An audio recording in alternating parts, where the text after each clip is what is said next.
যেখানে আমরা কবরস্থানে ঘুমিয়েছি, আমরা যেখানে মামলা কাঁধে নিয়ে এক ডিস্ট্রিক্ট থেকে আরেক ডিস্ট্রিক্টে ঘুরিয়ে বেরিয়েছি, সেখানেও পুলিশ গ্রেপ্তার করেছে, অত্যাচার করেছে।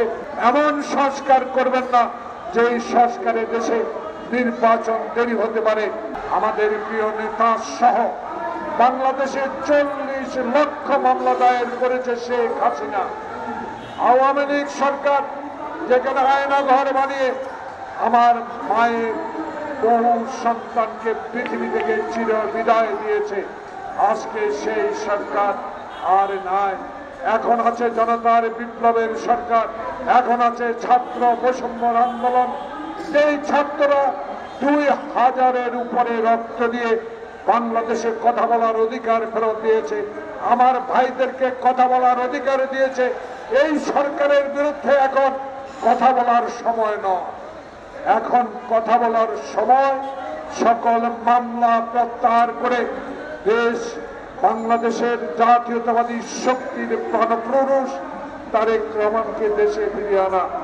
আজকে তাই সরকারের কাছে আবেদন জানাবো, আমরা তো আপনাদের বিরোধী নয়, আমাদের রক্তের বিনিময়ে আমাদের আন্দোলনের ফসল আজকের এই সরকার। এই সরকারকে আমরা সহযোগিতা করতে চাই, কিন্তু এই সরকারের কাছে আমাদের দাবিও থাকবে। যেখানে আমরা হাঁটু পানিতে দাঁড়িয়ে রাত কাটিয়েছি, যেখানে আমরা কবরস্থানে ঘুমিয়েছি, আমরা যেখানে মামলা কাঁধে নিয়ে এক ডিস্ট্রিক্ট থেকে আরেক ডিস্ট্রিক্টে ঘুরিয়ে বেরিয়েছি, সেখানেও পুলিশ গ্রেপ্তার করেছে, অত্যাচার করেছে, আমাদের মেরুদণ্ড ভেঙে দিয়েছে। Double million offer Walton fridge কিনে পেতে পারেন 20 লক্ষ টাকা, রয়েছে কোটি কোটি টাকার নিশ্চিত উপহার। প্রিয় ভাইরা, এই সরকার জনগণের সরকার, এই সরকার শুধু নির্বাচনের সরকার। এই সরকার একটা নির্বাচনী মেয়াদ ঘোষণা করতে হবে, যে এই নির্বাচনের মধ্য দিয়ে জনগণের প্রত্যাশা পূরণ হবে, জনগণ নির্ভয়ে ভোট কেন্দ্রে গিয়ে তার মনোনীত প্রার্থীকে নির্বাচিত করতে পারবে, এমন একটি সরকারের প্রয়োজন এই মুহূর্তে।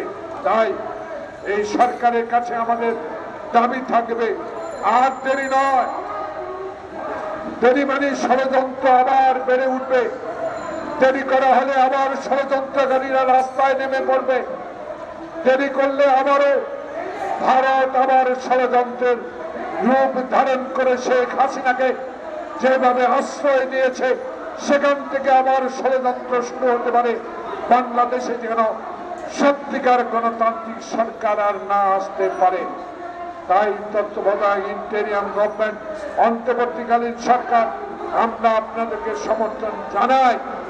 এই সমর্থনের অর্থ এই নয় বাংলাদেশে নির্বাচন বিলম্বিত হবে, আবারও সমস্যার সৃষ্টি হবে। তাই সংস্কার করুন, আমাদের আপত্তি নাই। এমন সংস্কার করবেন না যে এই সংস্কারে দেশে নির্বাচন দেরি হতে পারে। এমন সংস্কারের প্রয়োজন নাই যে এই সংস্কার জনপ্রতিনিধিরা করতে পারবে। তাই সরকারের প্রধান ডক্টর ইউনূস, আপনি অনেক কষ্ট স্বীকার করে এই বয়সে বাংলাদেশের 16 কোটি মানুষের দায়িত্ব নিয়েছেন। সেই দায়িত্ব দিয়েছে ছাত্র জনতা, সেই দায়িত্বের অক্ষরে অক্ষরে আপনি পালন করে যাচ্ছেন। আপনার বিরুদ্ধে আমাদের কোনো অভিযোগ নাই, কিন্তু বাংলাদেশের মানুষ বলা শুরু করেছে। 4 মাস হলো এখনো আওয়ামী লীগের প্রেতাত্মারা বিভিন্ন খানে বসে আছেন, তারাই ষড়যন্ত্র শুরু করেছে এই সরকারের বিরুদ্ধে। তাই যত সম্ভব, যত তাড়াতাড়ি হয়, বাংলাদেশ জাতীয়তাবাদের ভারপ্রাপ্ত চেয়ারম্যান তারেক রহমান বলেছে, এমন একটি নির্বাচন হোক যেই নির্বাচনের মধ্যে দিয়ে জনগণ তার সত্যিকার প্রতিনিধি বাছাই করতে পারে। এমন নির্বাচন হোক সেই নির্বাচন এমন একটি রাজনৈতিক দল ক্ষমতা আসুক যারা বাংলাদেশে অতীতের মতো আমার বাবার দেশ, আমার পিতার দেশ, আমি গণতন্ত্র রাখবো কি রাখবো না সিদ্ধান্ত নেবে এমন দল বাংলাদেশে যেন আর ক্ষমতায় না আসতে পারে। বাংলাদেশের মানুষ আপনার কাছে কি চায়? আপনাকেও শেখ হাসিনা বলেছিল টুস করে আপনাকে পদ্মা সেতু দিতে ফেলে দিবে, আপনাকে লিফট বন্ধ করে দিয়েছিল, আপনার বিরুদ্ধে সেই মামলা দায়ের করেছিল, আপনাকে প্রতি সপ্তাহে কোর্টে হাজিরা দিতে হয়েছিল। কি দুঃখের বিষয়, বাংলাদেশের গৌরব যে ব্যক্তিটি আপনি অর্জন করেছেন সেই ব্যক্তির বিরুদ্ধে বাংলাদেশে মামলা হয়।